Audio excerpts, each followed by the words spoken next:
আমরা তো চাচ্ছিলাম যে তারা দুইটা ম্যাচ হারুক, আমরা যেন উঠে যাই। অবশ্যই আমরা যে ম্যাচগুলো হেরেছি অনেক ক্লোজে যে হেরেছি, আপনি দেখেন 7 রান 8 রান 9 রান, মানে আমরা ওইরকম ক্লোজে যে ম্যাচ হেরেছি। আর যেহেতু এখনো একটা অপরচুনিটি আছে, আমার কাছে মনে হয় যে কালকের ম্যাচটা খুবই ইম্পর্টেন্ট আমাদের জন্য। আমরা যদি কালকের ম্যাচটা জিততে পারি, আমাদের জন্য মনে হয় ইজি হয়ে যাবে প্লে অফে খেলাটা, পরের ম্যাচ ঢাকার সাথে। সো এখন আমাদের নকআউট খেলা হয়ে গিয়েছে। দেখেন হয়তো যারা টপ ফোরে খেলবে তাদের জন্য টপ ফোরটা নকআউট হবে, বাট আমাদের জন্য এখন থেকে স্টার্ট হয়েছে। সো আমাদের জন্য কালকের ম্যাচটা ভেরি ভেরি ইম্পর্টেন্ট। সো আমরা ওইভাবে প্ল্যানিং করছি কিভাবে আমাদের কালকের ম্যাচটা জিততে পারি। আমার কাছে মনে হয় কি যে আমাদের লোকাল যে সাইডটা আছে সবাই ভালো খেলছে। আর আমাদের ফরেনাররা একটু আমাদেরকে সাপোর্টটা কম দিচ্ছে, লাইক দেখেন যে আমাদের যে ব্যাটসম্যানরা আছে, যেরকম দরকার, যখন যে ইনিংসটা দরকার সেরকম খেলতে পারছে না। আর পারলেও বেশি বড় খেলতে খেলতে পারছে না। সো আমরা ওইখানে একটু ব্যাকফুটে পড়ে গিয়েছি।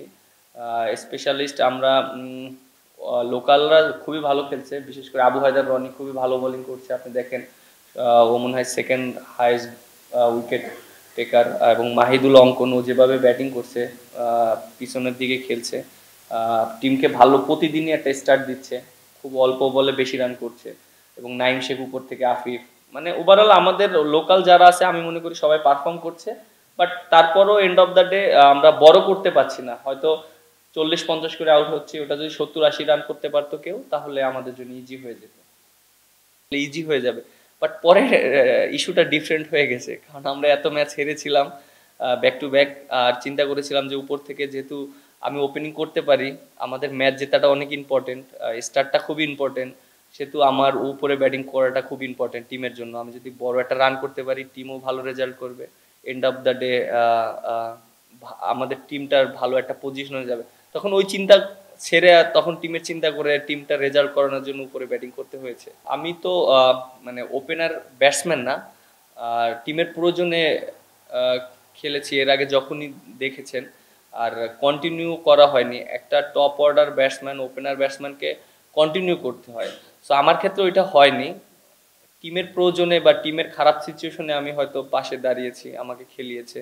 আর আমি নিজেকে ওপেনার হিসাবে এস্টাবলিশ করতে চাই না, টু বি অনেস্ট। আমি সবসময় চাই যে মিডল অর্ডার ব্যাটিং করতে, এবং আমার দ্বারা যেন আমার নিজেরও পারফর্ম করতে পারি, টিমেরও রেজাল্ট আসে।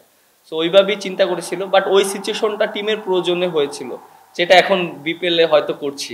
আমার কাছে মনে হয় যে আমাদের বেশ কিছু প্লেয়াররা খেলছে, এবং অনেকে ভালো খেলছে, অনেকে ভালো খেলতে পারছে না।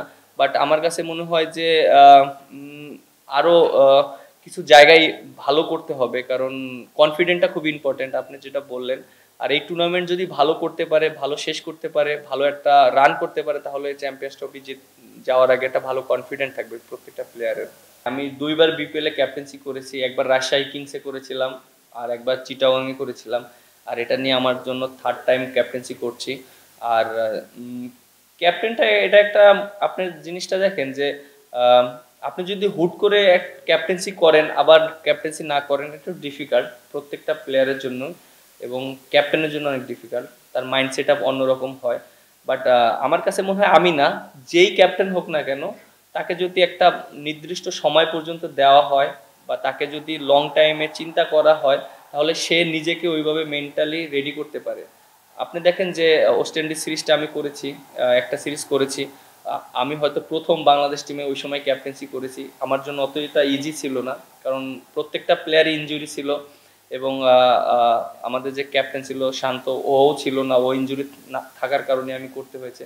সেটা আমার জন্য অনেক বড় চ্যালেঞ্জ ছিল।